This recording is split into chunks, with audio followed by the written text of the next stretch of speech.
Bonjour à toi. Aujourd'hui, on se retrouve pour un nouvel épisode de Just a Minute. J'espère que tu es confortablement installé, puisqu'aujourd'hui, on va te parler de l'impact de la crise sanitaire sur l'environnement, mais aussi sur les femmes. On le sait, la Covid-19 fait maintenant partie intégrante de nos vies, et ce depuis presque un an. Alors forcément, il y a eu des conséquences, avec un arrêt aussi brutal des voyages, des entreprises, mais aussi des humains avec un grand H. S'il y en a bien une qui doit se réjouir de cette crise planétaire, c'est bien notre jolie planète bleue. Quoique, masque jetable, gants en plastique, gel hydroalcoolique... On ne va pas se mentir, il y a quand même eu des points positifs à cette crise sanitaire et surtout pour l'environnement. Et oui, durant le confinement, sans voiture ni avion à l'horizon et sans usine tournant à plein régime, la qualité de l'air s'est nettement améliorée. Selon une étude de Nature Climate Change, on a pu observer une baisse de 9% des émissions de CO2. Pour les mêmes raisons, la pollution sonore a également nettement diminué. Et ça, c'est génial, surtout pour les animaux qui peuvent être très affectés par le bruit et par nos activités. Mais bon, comme tout ne peut pas être parfait, la crise sanitaire a également provoqué son lot d'inconvénients pour notre planète. Nous avons commencé à porter des masques pour se protéger du virus. Une solution efficace, certes, mais ces masques, le plus souvent à usage unique, polluent.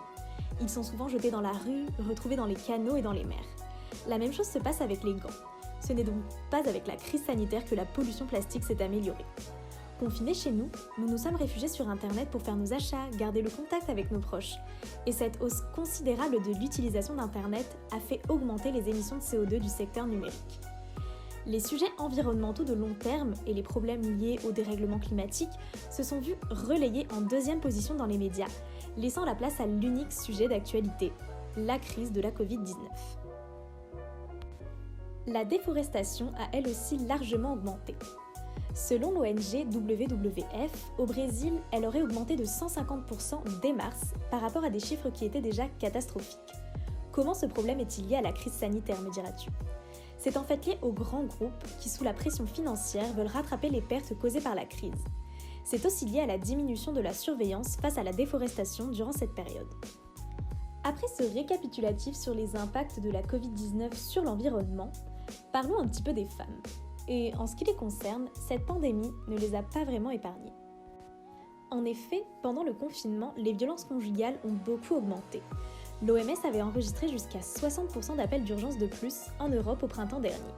Le 3919, numéro d'aide aux victimes, a également vu son nombre d'appels enregistrés bondir durant le premier confinement. Selon un rapport publié par la MIPROF, 44 235 appels ont été enregistrés lors du premier confinement, contre 96 000 appels sur toute l'année 2019. Les femmes enceintes n'ont pas non plus été épargnées, bien au contraire. Malheureusement, certaines femmes se sont vues accoucher dans des conditions très particulières. Interdiction au deuxième parent d'assister à l'accouchement, obligation d'accoucher avec un masque, solitude ou encore violence gynécologique, accoucher durant le confinement a souvent été vécu comme une expérience insoutenable. Selon une enquête menée par le TC Vogue, 75% des femmes ayant accouché durant cette période présentent des signes de stress post-traumatique et 58% n'ont pas eu la possibilité d'exprimer leur consentement à l'équipe soignante avant un geste médical. L'IVG, qui est un droit fondamental en France, a eu l'occasion d'être aménagé de manière plus adéquate en vue de la situation. En effet, l'État a prolongé le délai de l'IVG médicamenteuse, initialement de 7 semaines, à 9 semaines pendant le confinement. Cet aménagement a permis un accès facilité aux personnes concernées. L'État a également, depuis le 23 mars, placé l'IVG et la contraception en tant que situation d'urgence. Cela a donc permis de se voir délivrer sa contraception, même avec une ordonnance périmée.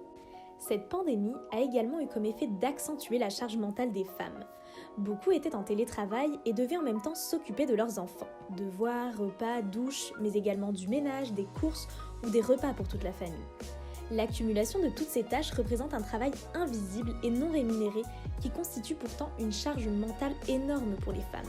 Selon une étude de Harris Interactive lancée par Marlène Schiappa pour mesurer l'impact du confinement sur les inégalités, 54% des femmes consacrent plus de 2 heures par jour aux tâches domestiques ou éducatives, contre seulement 35% des hommes.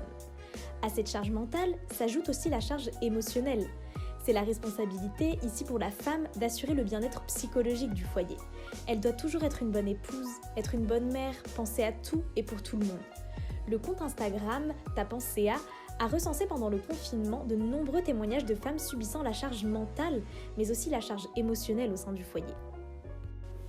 Dans les médias, les femmes ont été quelque peu oubliées, voire complètement absentes. En effet, selon un rapport du CSA, 59% d'hommes étaient présents dans les médias contre 41% de femmes. Ils étaient beaucoup plus interrogés et conviés sur les plateaux que les femmes, qui étaient bien souvent retranchées dans les foyers, à travailler dans l'ombre. L'étude du CSA a également montré que les expertes étaient beaucoup moins représentées que les experts, 20% de femmes contre 80% d'hommes. La question de la lutte contre les violences faites aux femmes durant le confinement n'a été évoquée qu'à de très rares occasions dans les journaux télévisés, les sujets d'actualité liés directement à la Covid-19 étant sur le devant de la scène. En revanche, les femmes étaient beaucoup plus mises en avant comme étant aux avant-postes de la lutte contre le virus, gestion des foyers ou encore l'aide aux plus fragiles. Selon l'étude du CSA, les femmes témoins étaient beaucoup plus nombreuses que les hommes, 55% de femmes témoins contre 45% d'hommes. Ce 6e épisode de Just Woman It a été très dense. J'espère quand même qu'il t'aura plu et surtout qu'il t'aura appris des choses. En attendant, continuons à être vigilants autour de nous.